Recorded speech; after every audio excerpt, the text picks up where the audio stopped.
So my instructions here tell me that I should read announcement, and I don't know if there are any announcements, but consider them read.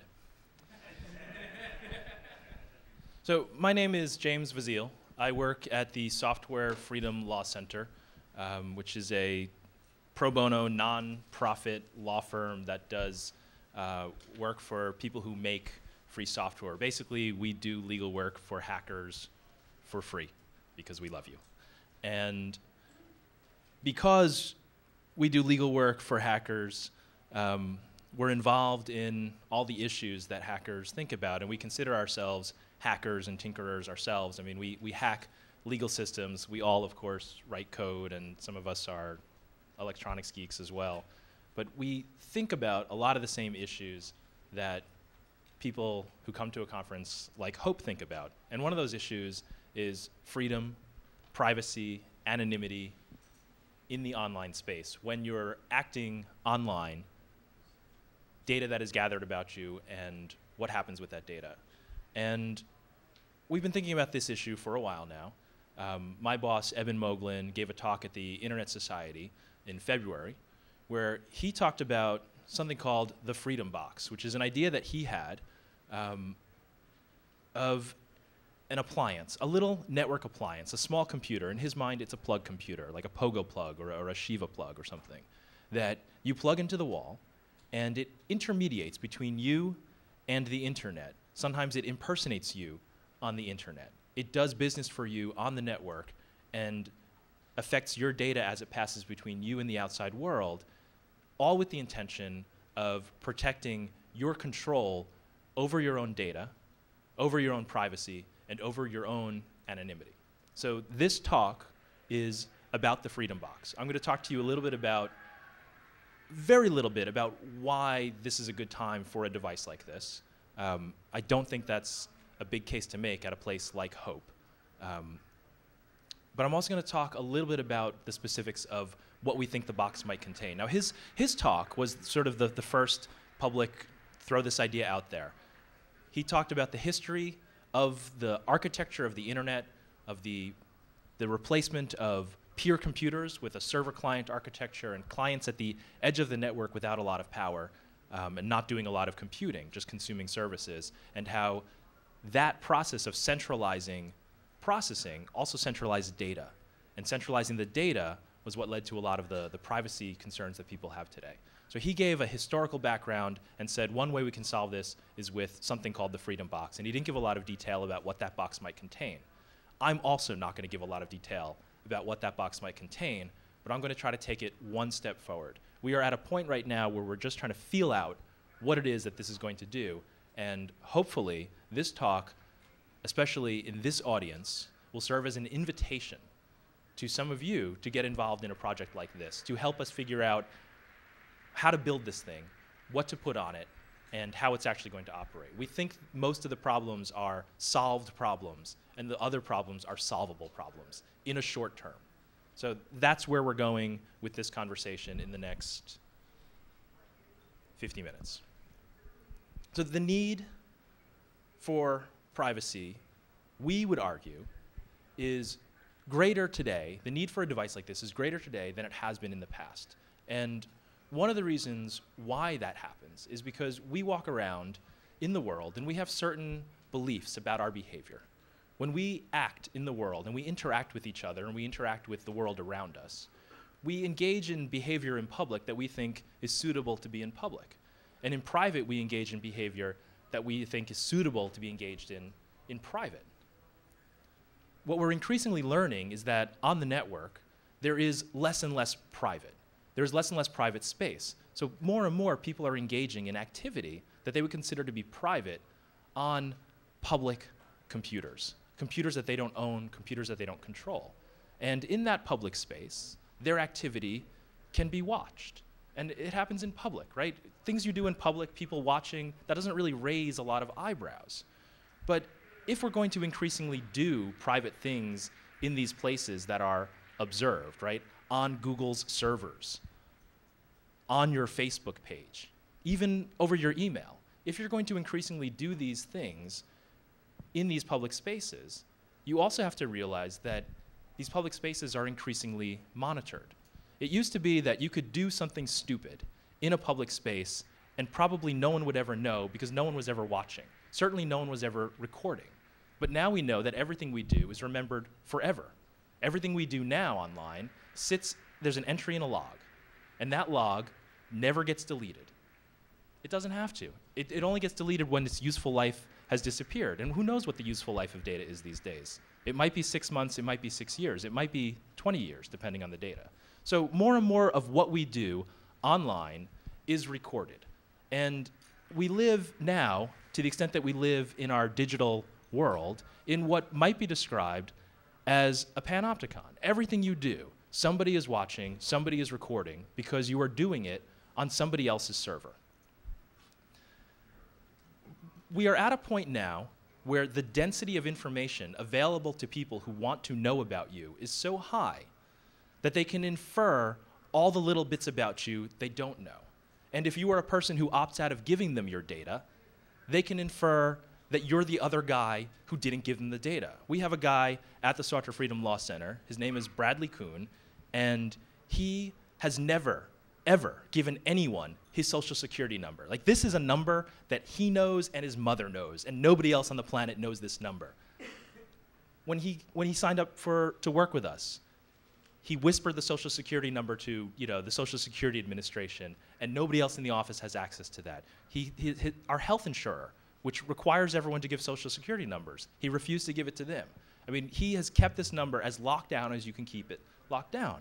And about a year ago, Eben said to him, well, you've really lost the battle. Google knows your social security number. And he said, how is that possible? I've never given them this number.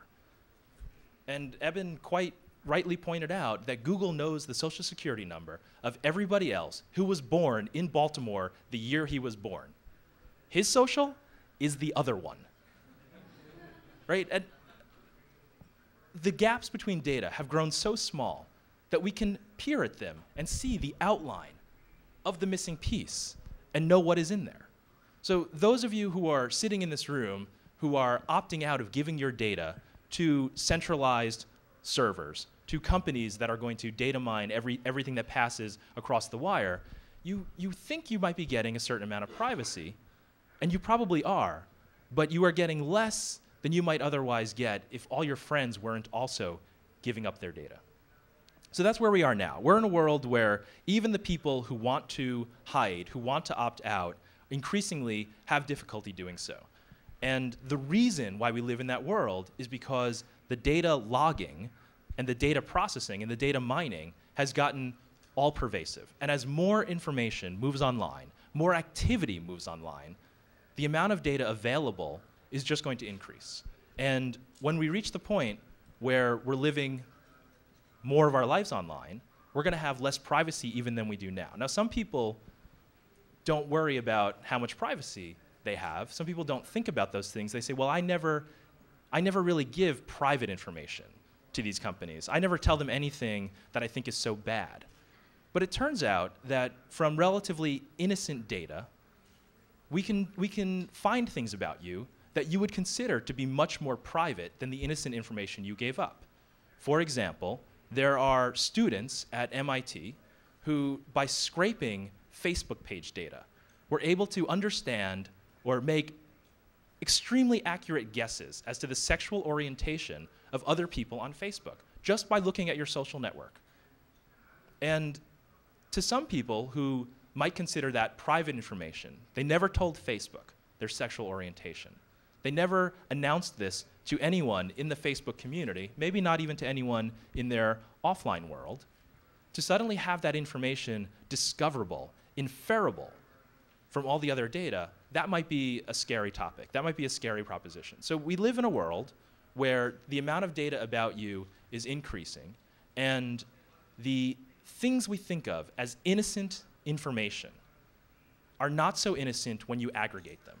And when you take all the data you can get about you from Facebook and add it to all the data you can get about you from Google and add it to all the data you can get about you from online databases and mass marketing databases and government records, we can paint a fairly convincing picture of who you are, right? You sprinkle in a little bit of demographic information, and suddenly we have a picture.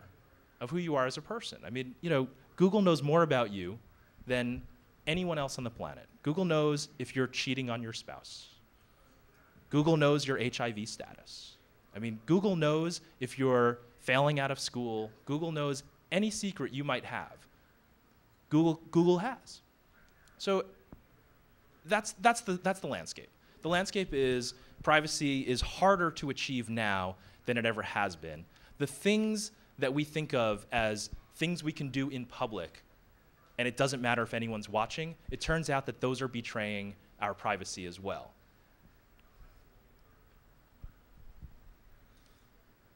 So there we are. That's where we live. We live in that world where privacy is increasingly difficult to get. We also live in a world where people claim to value their privacy very highly, but are willing to sell it very cheaply when actually engaging with online services, right? Everyone in here would think of themselves as a privacy nut. But I bet you a lot of you guys are using Gmail. And I bet you a lot of you guys are using Facebook. So we all value our privacy very highly in this notional way. But if you look at behavior, we're not putting a high price on privacy. What we're doing is we're wishing things were better, and we're selling the data sort of semi-reluctantly, but not thinking about it very hard. And if we, the people in this room, who are the most likely people in the world to care about this issue, are willing to take that step, it's very difficult for me, standing here, to imagine how we're going to convince the kinds of people who wouldn't be in this room to value their privacy in actual behavioral practice.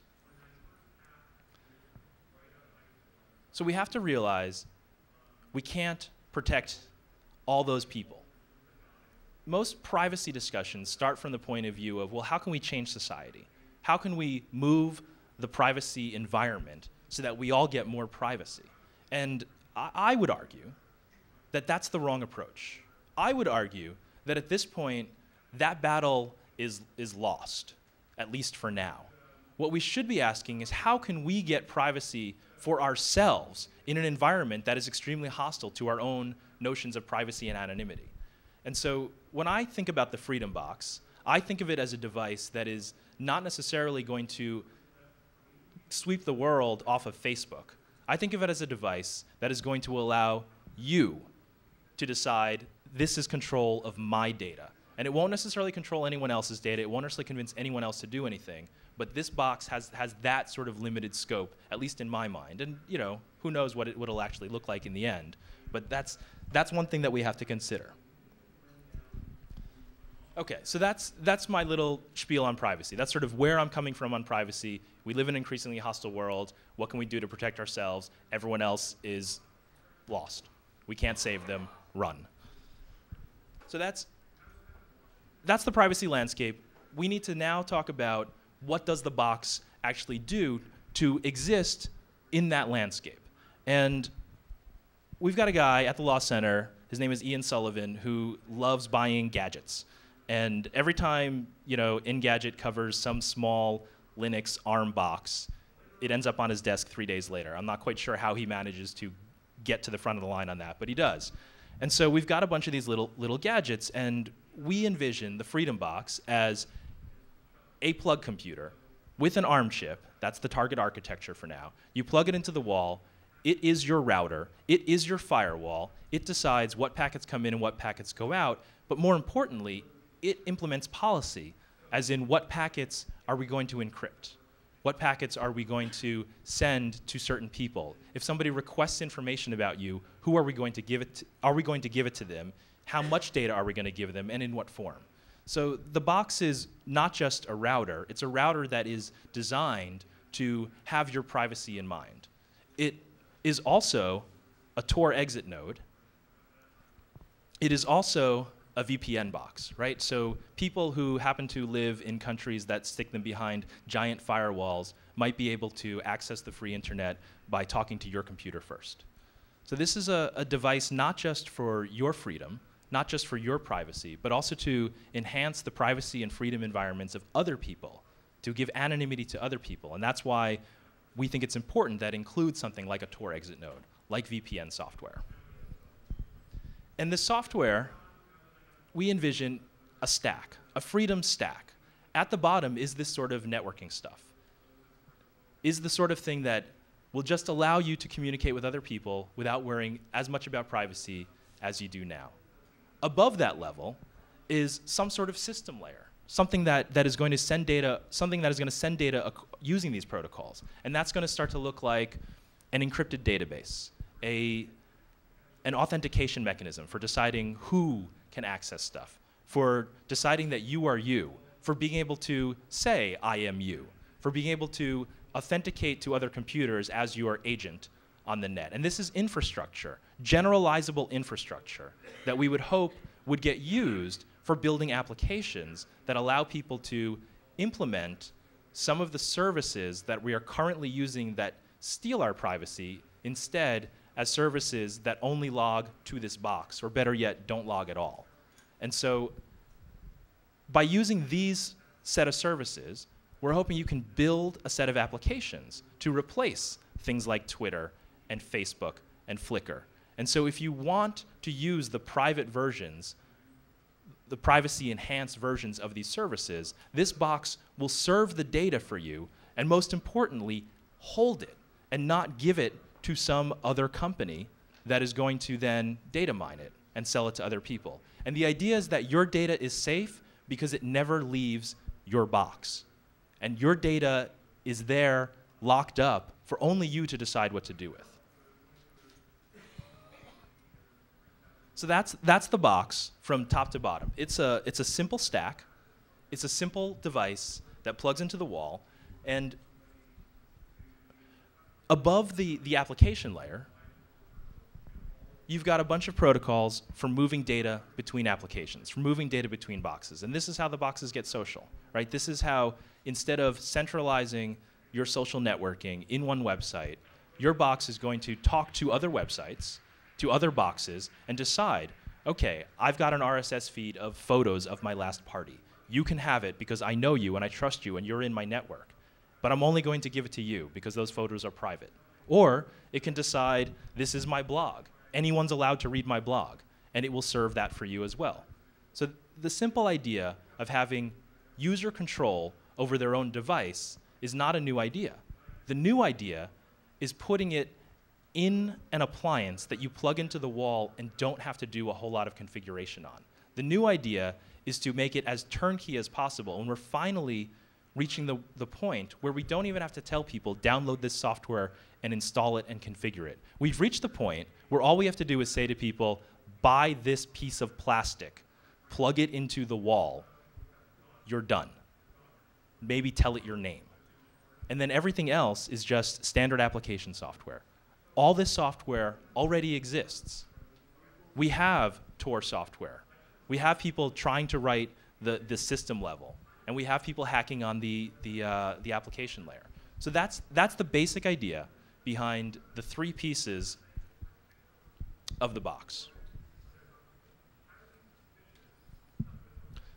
So the hard part with doing something like this is that there are certain parts of the software that don't already exist, right? Like, I mean, we want this box to pull down torrents in an encrypted manner. That's really easy to do. We have software that will already do that. What we're missing is the stuff that allows you to do the authentication. Decentralized authentication turns out to be really hard, especially if you want to do it in such a way that if your box dies, you don't lose any of your data, right? You want your box to back up all the pieces of data to all your friends' boxes in an encrypted manner so that they can't read it, but if you ever need to, you can say to them, hey, give me my data back. This is not the easiest thing to do. It's hard to figure out what is the thing the user will hold that will allow them to say, I am me, and you should give me my data, unlock my data. So these are the unsolved problem of how we decide when you get data and when you don't get data in this decentralized way across the network is one of the things that I think you guys in this audience are particularly good at thinking about. And that's the reason why we came here today, was to ask you guys to think about this sort of idea and to help us architect that layer of the system. So authentication turns out to be one of the really hard problems. There are a lot of people that have looked at this. I mean, every decentralized Facebook-like application every decentralized social networking application, like Crabgrass or something like that, has wrestled with this problem. None of them claim to have solved it in an adequate manner. None of them claim to have nailed it. So we need somebody to start thinking about this in a serious way, and we hope to provide a forum where people can do that. This is a solvable problem. It is an architecture problem, but it is not an impassable problem, even if it might be difficult. So the second major challenge of a device like this is security.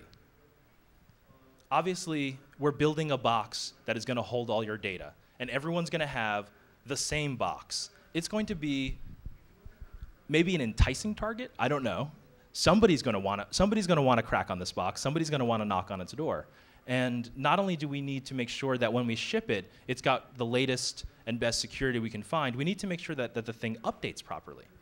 And on the one hand, security updates are a solved problem in the Linux world. On the other hand, the first time this thing breaks open, we're going to lose everybody's audience. So security on this box is not just keeping the box safe. It's knowing that the data on the box is safe and knowing that when you move the data to other boxes in an encrypted way, that it's going to get there and not get intercepted in the middle. And finally, the last real challenge of building something like the Freedom Box is the interface. And I said plug it in and walk away, and that was a little simplistic. But ultimately, it needs to be as easy as plug it in, answer a couple of questions, be up and running, and every time you want to do something additional, all you need to do is click a couple of buttons. And yes, you can get under the hood if you want to, but we don't want users to have to do that. It should be as simple as I tell you how you know I'm me. I tell you how you authenticate me to you as a box, right? Plug a cable into the thing, hook up my laptop, whatever. Once you do that, it should have automatic defaults for as much as possible, right? Don't ask me, do I run the Tor network? Yes, just run it, just do it. So assembling that interface from a bunch of pieces is a hard problem, and we in the Linux community are getting better at interfaces, but we haven't actually gotten there yet.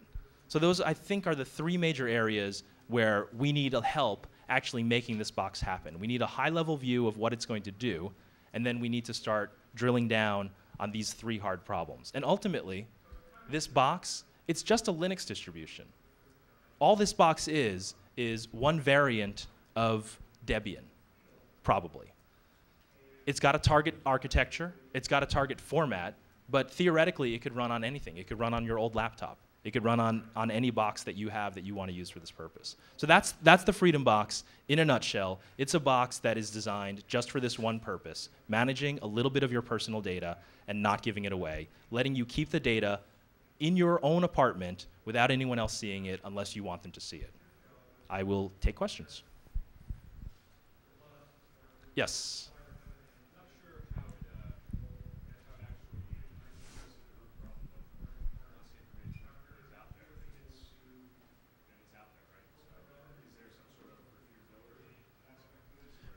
So the question was, how does this address the problem of once data is out there, it's out there, you can't get it back? And it doesn't. It doesn't address the problem of if you give your data to other people, you lose a little bit of control over your data.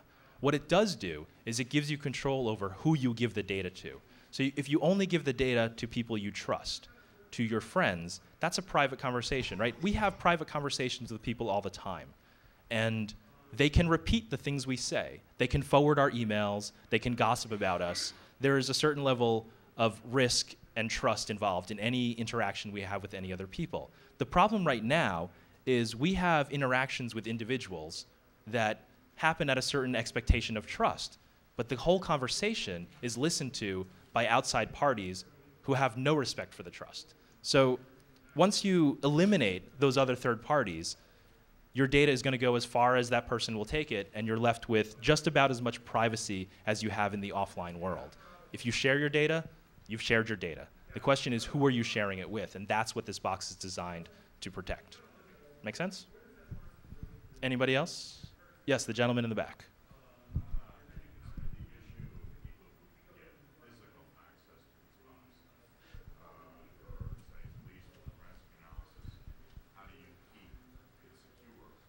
So the question was, what about physical access to the box? How do you keep the box secure if somebody has physical access to it? And the answer is, look, if someone has physical access to your box, you lose. That's pretty much universal. It will lock everything down and encrypt it, but if they come with a warrant, you're going to either give them the information or sit in jail. You're either going to give them the password or sit in jail. So yeah, the box will have everything encrypted. Beyond that, if they want to, brute force your key, there's not a whole lot you can do about that. I mean, it is a computer, and it's not much more than a computer.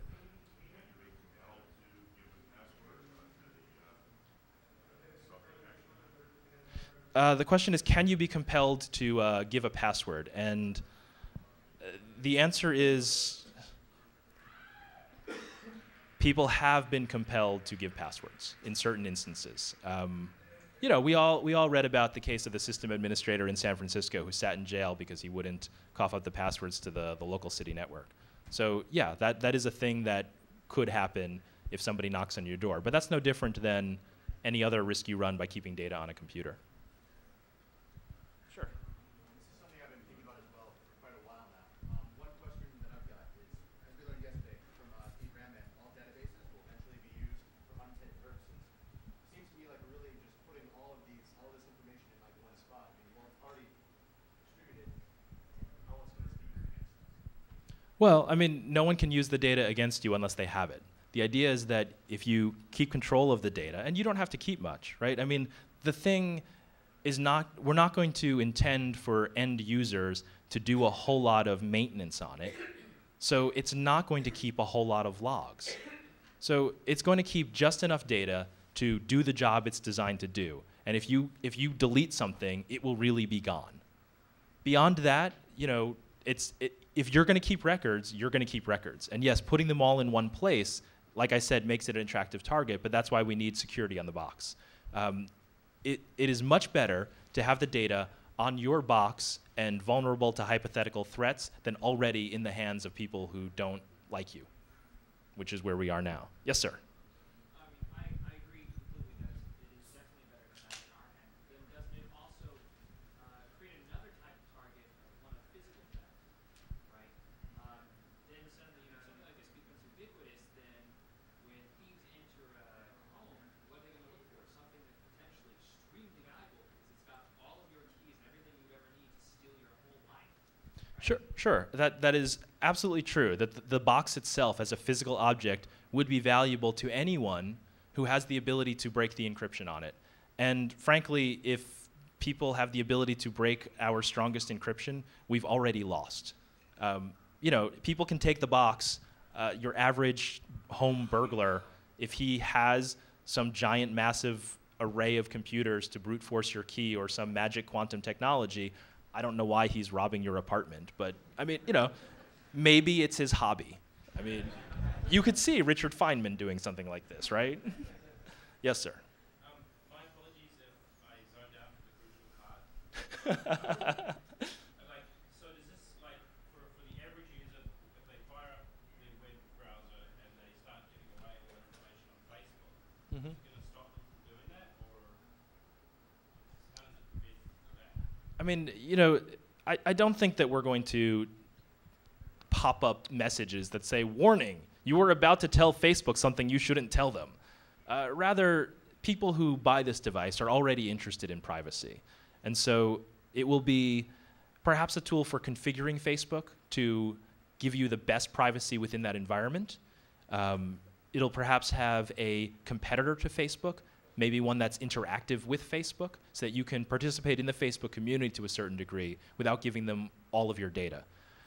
People are going to want to act in the real world, and they're going to want to interact with companies that don't respect their data. There's nothing we can do about that.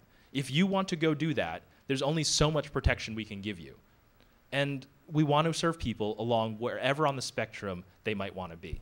But yeah, if you want to go and tell Facebook everything about yourself, we're not going to jump in your way and physically stop you. Sure. Simple point about 10 years ago, I went to some data mining, and AMP was doing about a terabyte of data a day from their cash registers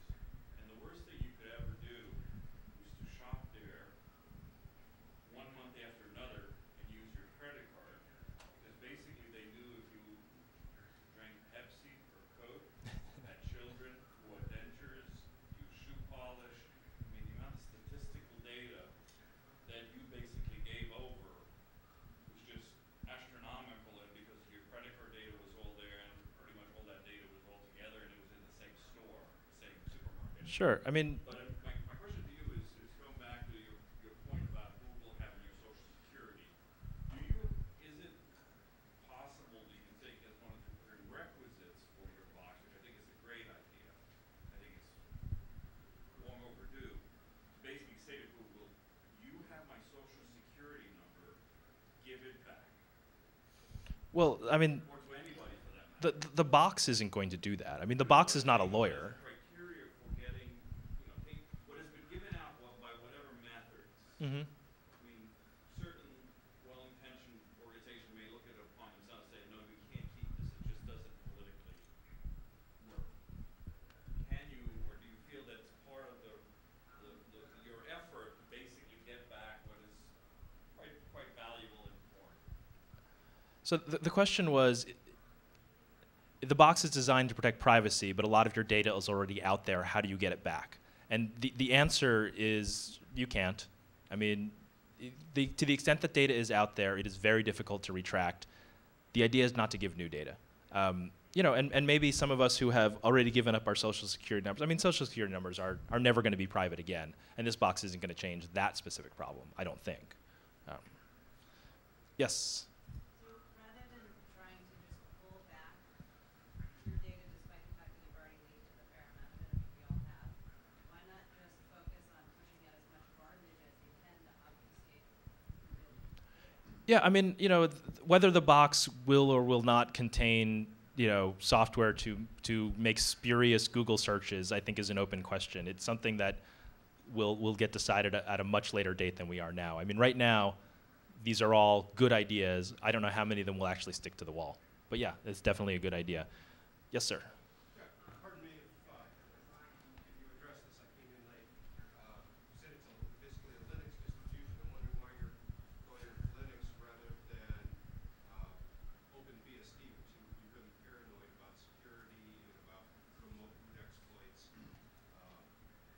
Linux seems to have not as good a record Yeah, as OpenBSD. I wouldn't say that I am a Linux partisan, and I wouldn't say that when I said it's a Linux box, that is a pronouncement of any kind. I mean, it will be a box that will run some variant of some NIX that will be decided by whoever actually builds the box, whoever's actually doing the architecting. That won't actually be me.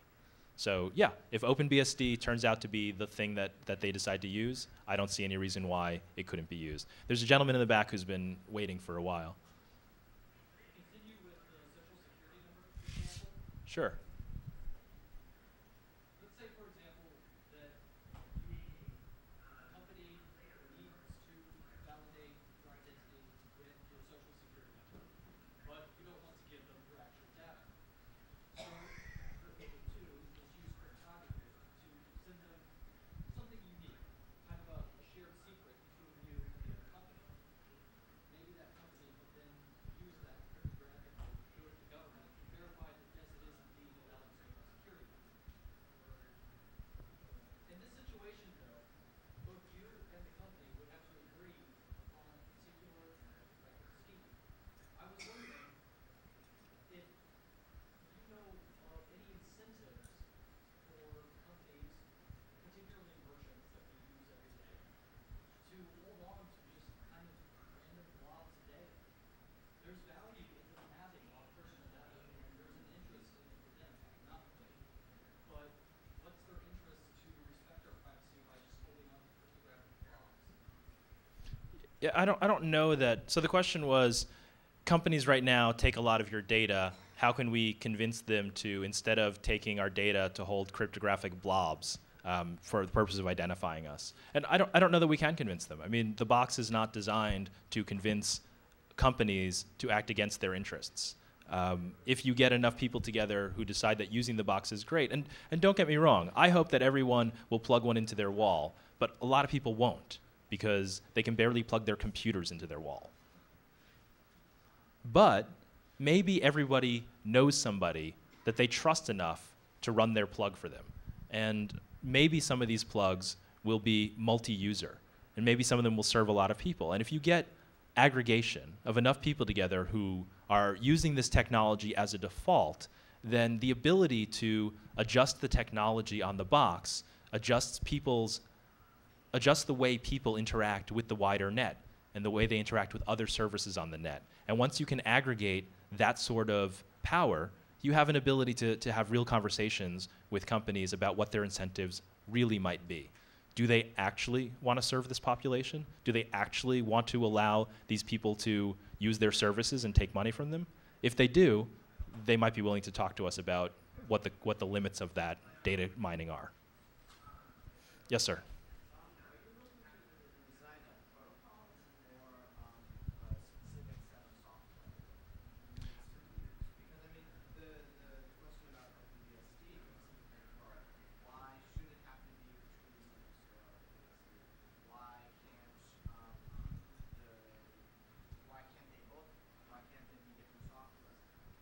So the question is, are we actually making software or should we just design a set of protocols? And the answer to that question is, at some point, you need to hand somebody a box with software on it. That box has to contain more than just descriptions of protocols. It needs to contain running code. That code might run on a BSD system, it might run on a Linux system. Maybe a project like this could support multiple systems, but we don't see any need to. Frankly, the idea is to get one working version of it, not to get something that compiles on every chip and board in the planet. Get something in people's hands that they can use. We are not partisan between various platforms, but on the other hand, at some point you do have to pick one. Yes, sir.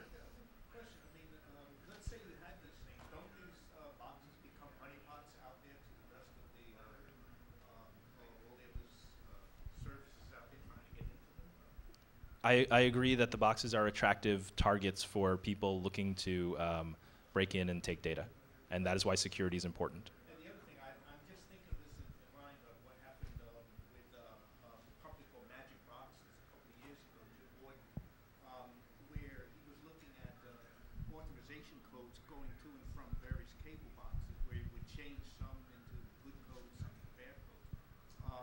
In the same way, but this has got to do more than just look at simple statements. It's got to look at a whole lot of stuff going to and from to decide what's good and bad. Yeah, I mean, the question was, how deep do you need to get into the data to actually make real policy decisions? And that's a valid question, but the answer is you don't need to get very deep at all to make some of the big policy decisions, right? You can look at traffic and say, oh, that is a torrent. We need to route that in a way that doesn't move it towards us, right? This is a VPN connection. We can route that through the VPN. So to the extent that people are moving data around, we can look at the packets just like anyone else. We can shape our own traffic. We can tell it more about what that traffic might look like if we want to give it more information, and that will enable us to enact real policy.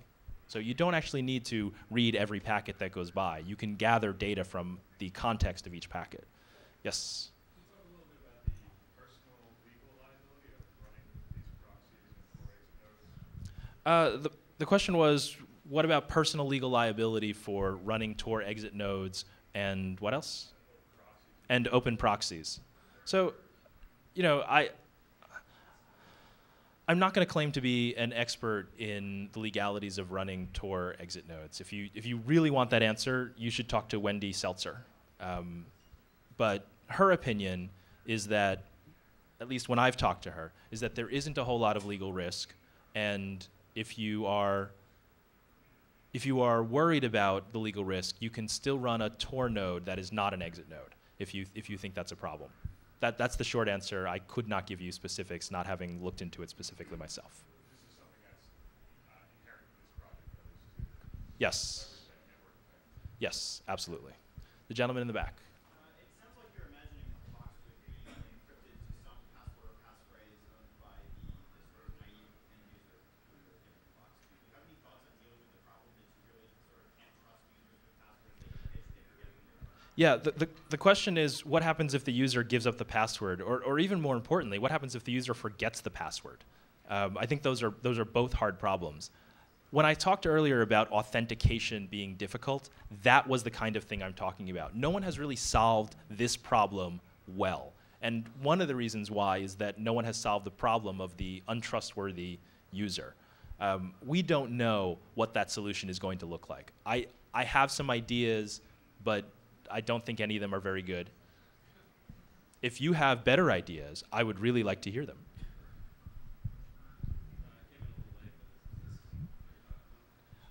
I am talking about Shiva plugs, yes. Oh. Here we go, Shiva plugs. So if you are looking for an idea of what the box will actually look like, this is it. It's a rectangular piece of plastic with an outlet on it, a plug. So thank you. The new ones are smaller. And I mean, the brilliance of this is that when they first came out, they were around $100. I just bought 3 of them for $24.99. I mean, these boxes are really, really cheap. So the idea of being able to put this into people's hands at a price level that they can afford is realizable. This isn't the one laptop per child project. This isn't a giant hacking marathon, right? The hardware is done. The software is most of the way there. It's the crucial interconnecting bits, a little bit of interface, and a little bit of authentication. And that's it, right? This is a Linux distribution or a BSD distribution. And that sounds like a big project, but really you're only cobbling together a very limited suite of software. It's not going to take 20,000 man-hours to put this together. So thank you for the demonstration. Yes, sir. Another comment on the idea of one password encrypted stuff here, and the question about First Amendment or self-incrimination. Seems to me it would be important to have things set up so that even if there was a warrant where they could somehow say you must reveal this or go to jail, there's a separation between the data that has passed through and is not personal or incriminating to you and the data that is yours that you could claim constitutional protection for. Well, sure. I mean, you know, he's talking about separating data that is personal to you versus data that has just passed through your VPN or passed through your Tor. And I don't understand why anyone would keep any data that they don't need. And you certainly don't need data about stuff that has passed through. So if you don't have data, you can't give it away. And the idea would be that if you are running a Tor node, you're not logging that stuff. Well, one of the reasons is that one of the ways to increase your security is to take your information and put different pieces of it in other machines. Sure. Sure, and if spreading your data to other machines is a thing that people want to do, yeah, we would have to do legal architecture as well as hack on it from a tech point of view. Yes, sir. I think, yeah, his point, I think, is that the killer issue here is the Tor node plus your own personal node, and that you said there's not much legal liability. If the authorities see kitty porn coming out of a Tor exit node from your box, they're taking your box, period. Yes. You might end up getting exonerated, but your box is going with them, your data is going with them. Your data is probably not going to be out of your hands for weeks or months before they finally say that, oh, you are innocent, here's your box back. By the way, we kept a log of everything that you have on there just in case. Sure. Yeah, I'm not saying there are no legal risks. Absolutely. Physical separation, so you can rip out the Tor node part and say, here's the Tor node, that's the other part of the box. If you want us to give the Tor node a different IP address, sure. Or, I mean, I would say a physical, I mean, personally, I would say the Tor exit node being built into it would be a killer for me. You could turn it off. It will be configurable. Oh, okay, yeah, it wasn't clear that you were saying before to give them an option just to My idea for configuration is sane defaults, right? And I believe that's a sane default. Why two? One for Tor, one for yourself. Okay. Yes, sir. Just a couple of pieces to consider. Monkey Sphere with OpenPGP, the original social network. Mm-hmm. Monkey Sphere was a presentation in this room Yep. earlier. And GNU social P2P. So the suggestion was that we look at both Monkey Sphere and GNU Social P2P as pieces of software for the box, and I think that's a great idea. I think those are both good pieces of technology. Yes, sir. Was there some sort of, vision in terms of the actual kind of getting the data into the box? Or is that kind of an open question? Like, would there be an interface with all your in, or would it prompt you to interact with the user? Yeah, the question is, what about getting data into the box? And that again is an open question, right? I mean, how are you going to tell it what you've done? I guess you could give it your credentials, let it scrape, let it download. The question of how we do that in a legal manner is an open question. Yeah. What about any consideration being given to a standardized privacy model so that you've got the different sorts of feeds of data that is reasonably easy to configure, same defaults? Well, when we talked about the system layer, that sort of standard privacy model is the kind of thing that would need to be developed. Now, I mean, we live in a world where user permissions and group permissions are the starting point for a lot of how we think about access controls. And I expect that that would be the starting point for this conversation as well, identifying groups of people and saying, treat them in this manner, right? This is my friend. This is my mother. Don't show my mother pictures that I only want my friends to see, because she'll freak out. Right. Yes, sir.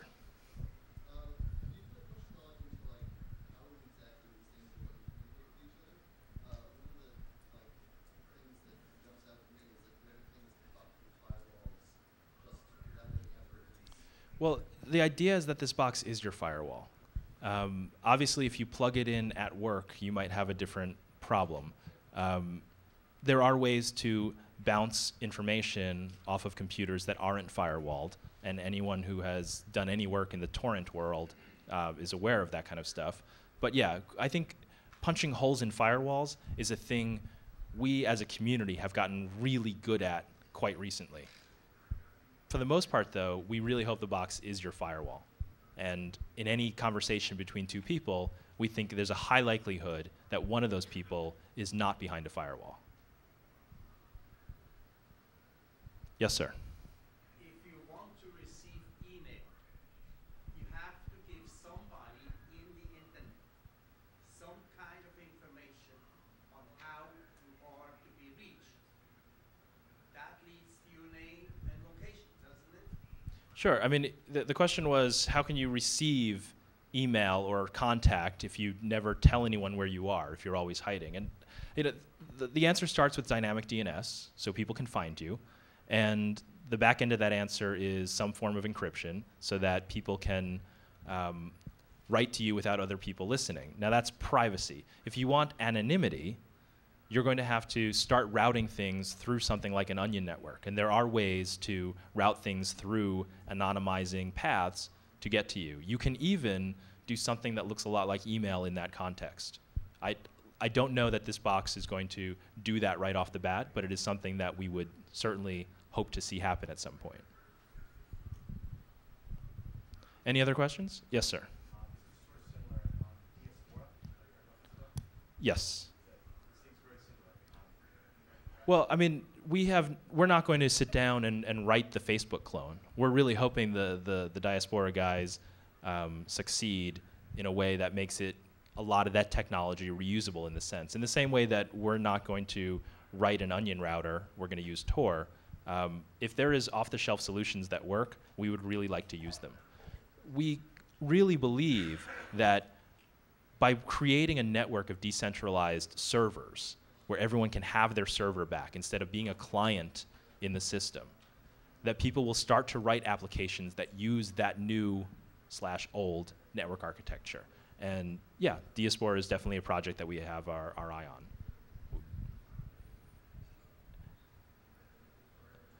I don't see any other questions, so I'm just going to say this project, as you can see from this conversation, is still at a very early stage. There's a lot of things that need to be worked out, and this conversation is not about telling you the box is going to do X, Y, and Z, the box is going to have ABC software on it. This conversation is about telling you that the box is being planned. This conversation is about saying, if you are interested in helping to develop a box that protects your privacy, the time to get involved is now. The time to give us your ideas is now. And the time to help us identify other people who would be interested in putting some real energy behind an effort like this is now. So if you specifically have ideas, have access to resources, have names of people who you think would be well served by working and collaborating on this idea right now, talk to me afterwards, because I would love to talk to you, get your information, and start actually connecting people who might want to start doing the actual work of hacking instead of standing here talking to you about stuff, you know, that doesn't exist. So thank you very much, and I hope to talk to all of you afterwards.